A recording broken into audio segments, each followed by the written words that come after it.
장애인 문화복지신문 제273호 제11면 기사입니다. 여주시 2021년 저소득층 자산형성 통장 가입자 모집. 여주시 시장 이항진은 저소득층이 근로를 위해 목돈을 마련할 수 있는 통장 희망기움 내일기움 청년희망기움 청년저축계좌 가입 참여자를 모집한다고 28일 밝혔다. 매월 일정 금액을 3년간 저축하면 근로소득 장려금을 지원받아 적은 돈으로 목돈을 마련할 수 있는 자산형성 지원 사업이다. 희망기움 통장은 일하는 생계 혹은 의료 수급 가구, 희망기움 통장은 일하는 주거 또는 교육급여 수급 가구 및 차상위 계층이 대상이 된다. 내일기움 통장의 가입 대상자는 자활근로사업단, 읍면동 근로유지형 사업 참여는 제외에서 한 개월 이상 성실 참여한 근로자이다. 청년희망기움 통장은 일하는 생계급여 수급 청년, 만 15세 물결표 쌓인 39세이며 청년저축계좌는 일하는 주거 교육급여 및 차상위 계층의 청년, 만 15세 물결표 쌓인 39세 이 대상이다. 희망기움 통장과 내일기움 통장, 청년희망기움 통장은 1물결표 쌓인 10차에 걸쳐 연 10회 가입자를 모집하며 희망기움 통장과 청년저축계좌는 1물결표 쌓인 4차에 걸쳐 연 4회 모집한다. 지원 혜택과 요건은 통장별로 차이가 있으며 신청은 가입기간 내에 거주지 행정복지센터, 내일기움 통장은 지역자활센터에서 접수에서 가능하며 신청 후 소득재산 조사를 통해 최종 선정할 예정이다. 시 관계자는 일하는 저소득층이 목돈 마련을 할 수 있는 기회이니만큼 관심과 희망을 가지고 안정적인 미래의 삶을 준비할 수 있게 되기를 바란다고 말했다. 가입자 모집 및 지원 내용 등에 대한 자세한 사항은 거주지 행정복지센터 및 여주시청 복지행정과 지역번호 031-887-2278로 문의하면 된다. 연천군 무인민원 발급기 카드 결제 서비스 시행. 연천군은 2월 1일부터 무인민원 발급기의 민원 수수료 납부 편의를 위해 카드 결제 서비스를 시행한다고 밝혔다.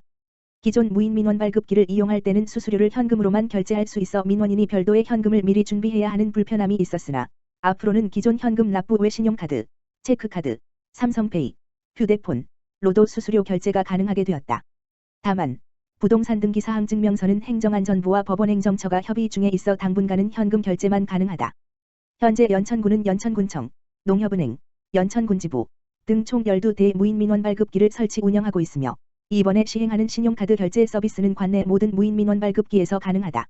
무인민원 발급기에서 발급할 수 있는 민원 서류는 86종, 주민등록등 초본, 가족관계증명서, 국세증명서 등으로 이용시간 및 발급 가능 민원서류의 종류는 설치 장소에 따라 달라 자세한 내용은 연천군 홈페이지를 통해 확인할 수 있다.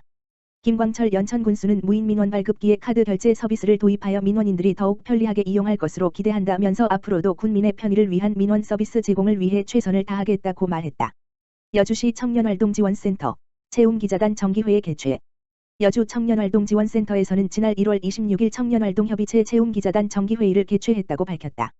이번 정기회의에는 채움기자단으로 선발된 청년활동협의체 구성원들이 참여해 여주시 청년활동지원센터 홍보를 주제로 기자단이 사전에 작성한 기사를 토대로 기사 작성 방법 교육과 전반적인 피드백을 하는 시간으로 진행됐다. 이에 기자단 단장은 짧은 시간이었지만 기사 작성에 대해 배울 수 있는 시간이었고 기자단 단원들과 함께 협력하여 여주시 청년들을 위해 최선을 다해 활동하겠다는 소감을 밝혔다. 여주시 청년활동지원센터 관계자는 센터 운영에 관해 청년들의 이야기를 적극적으로 경청하고 반영하기 위해 채움기자단 활동을 적극 지원할 예정이며 여주 청년들의 다양한 활동을 장려하여 센터가 청년활동 네트워크 구축의 견인차 역할이 되길 바란다고 말했다. 연천군 전고급 지역사회보장협의체 식사합시다 사업 진행. 연천군 전고급 지역사회보장협의체 공동위원장 채택병 이상훈에서는 2021년도 연천군 읍면지역사회보장협의체 동절기 특화사업 일환으로 취약계층 식사지원사업 부재 식사합시다을 실시 중이다. 이 사업은 경제적으로 어려운 취약가구가 균형 잡힌 식사를 하기 어려울 것으로 판단되어 1월 14일부터 28일까지 총 5회 1일 2식의 식사가 취약계층 25가구에 지원되는 사업으로 벌써 3회차까지 진행하였다.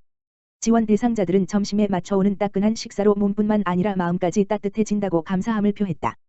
또한 재래시장에 있는 제공업체 또한 저녁 장사는 물론 코로나19 집합금지 기간으로 점심 장사도 어려웠는데 이 사업으로 인하여 조금은 위로가 되었다는 말을 전했다. 이상훈 민간위원장은 생각보다 식사 지원 사업의 반응이 좋아 더 좋은 시스템으로 발전할 수 있는 사업을 찾겠다라며 소감을 밝혔다. 채택병 전고급장은 꾸준히 지원하는 사업은 위원들 참여가 일회성으로 끝나기 쉬운데 바쁘신 상황에도 불구하고 꾸준히 참석하며 지역사회 소외계층을 위해 봉사를 하시는 전고급 협의체 위원분들에게 감사함을 표하며 관 차원에서도 더욱더 사각지대 해소를 위해 최선의 노력을 다하겠다라고 말했다. 여주시 2021년 지역주도형 청년 일자리 사업 대상자 모집.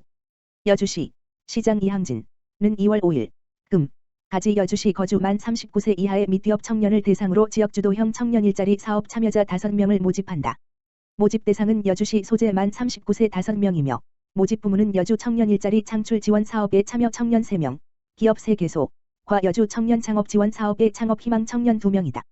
여주 청년 일자리 창출 지원 사업은 중소기업 등이 청년을 신규 고용할 경우 2년간 청년 인건비 월 200만 원 수준의 80%, 160만 원 한도를 기업에 지원하여 기업에게는 인력난 해소를, 참여 청년에게는 고용 안정성과 직무교육 워크숍 등 다양한 참여 기회를 제공하는 사업이다.